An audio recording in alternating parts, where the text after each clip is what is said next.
হঠাৎ করে যদি মিষ্টি খেতে ইচ্ছা করে কিংবা বাড়িতে যদি কোনো অতিথি আসে, তাহলে ঝটফট ঘরে থাকা উপকরণ দিয়ে তৈরি করে নিতে পারেন দারুণ স্বাদের এই গোলাপ জামুন এই রেসিপিটি। মুখে দিলে একেবারেই মিলিয়ে যাবে। তো চলুন দেখে নেই কিভাবে আমি এটা তৈরি করি। প্রথমে ফ্রাইং প্যানে আমি দিয়ে দিলাম 1 চামচ মতো ঘি, এরপরে আমি দিয়ে দিলাম 1 কাপ সুজি। সুজি দিয়ে আমি এই গোলাপ জামুনটি তৈরি করব। সুজিটাকে একটু হালকা করে ভেজে নেব। খুব বেশি ভাজা এখানে যাবে না, হালকা করে ভাজা হয়ে গেলে এর ভেতরে আমি দিয়ে দেব দুধ। 1 কাপ সুজি দিলে তার সাথে 2 কাপ দুধ এখানে দিতে হবে। এবার দুধটাকে খুব ভালো করে সুজির সাথে মিশিয়ে মোটামুটি নেড়ে একটা ডো তৈরি করতে হবে। তো এখানে নাড়তে নাড়তে দেখুন আমি ডোটা তৈরি করে ফেলেছি।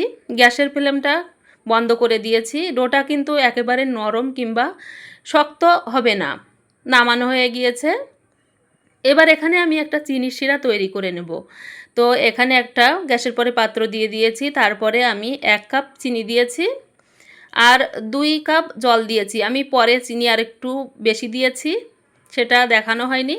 তো গ্যাসের ফ্লেমটা অন করে আমি এটাকে জাল করে নেব। 1 তার 2 তার কোনো তারই করা লাগবে না, মানে মোটামুটি একটু জাল হলেই গ্যাসের ফ্লেমটা বন্ধ করে দিতে হবে। এই গোলাপ জামুন রেসিপিতে কিন্তু এই শিরাটা তৈরি করতে হলে খুব বেশি ঘন করা যাবে না। এবার ফ্লেভারের জন্য আমি দিয়ে দিলাম 5টা 6টা এলাচ, ছোটো এলাচ মাঝখান থেকে আমি এটা ফেড়ে দিয়ে দিয়েছি, তাতে করে খুব সুন্দর একটা ফ্লেভার আসবে। এবার আমি যে সুজির যে মণ্ডটা তৈরি করেছিলাম সেটা দিয়ে আমি মিষ্টির আকারে তৈরি করে নেব। তো হাতের মধ্যে একটু ঘি মাখিয়ে নিয়েছি আর নিয়ে তারপরে 2 হাতের তালুতে চেপে চেপে গোল করে মিষ্টিগুলো বানিয়ে নেব। মিষ্টিগুলো এমনভাবে বানাতে হবে, দেখুন তৈরি হয়ে গিয়েছে, যেন এর গায়ে কোনো ক্রাক না থাকে, তাহলে কিন্তু মিষ্টিগুলো ফেটে মিষ্টিগুলো ভালোভাবে তৈরি হবে না। তো এইভাবে আমি সবগুলো মিষ্টি তৈরি করে নেব। দেখুন এখানে সবগুলোই তৈরি করে নিয়েছি। এবার গ্যাসের পরে কড়াইতে তেল দিয়েছি।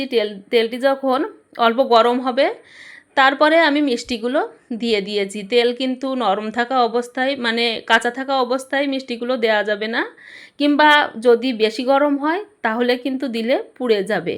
তাই মাঝারি আঁচেই এই মিষ্টিটাকে ভাজতে হবে।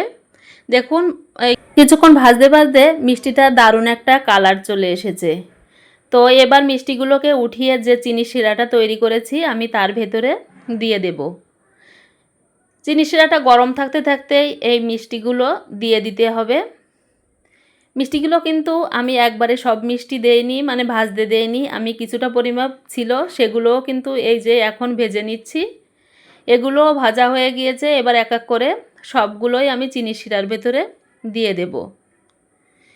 দিয়ে এটাকে 2 ঘন্টা মতো রেখে দেব, তাহলেই কিন্তু তৈরি হয়ে যাবে দারুণ স্বাদের গোলাপ জামুন। শুধুমাত্র সুজি দিয়েই এই গোলাপ জামুনটি তৈরি করা যায় এবং খেতে কিন্তু অসাধারণ লাগে। তৈরি হয়ে গিয়েছে, এবার আমি উঠিয়ে কেটে দেখাবো। তো কেমন লাগলো আজকে আমার এই রেসিপিটি? যদি ভালো লাগে তাহলে ইউটিউব থেকে দেখলে আমাকে সাবস্ক্রাইব করবেন, আর যদি আমার ফেসবুক পেজ থেকে কিংবা ফেসবুক প্রোফাইল থেকে দেখে থাকেন তাহলে ফলো করে আমার পাশে থাকবেন। ভালো থাকবেন সবাই, ধন্যবাদ।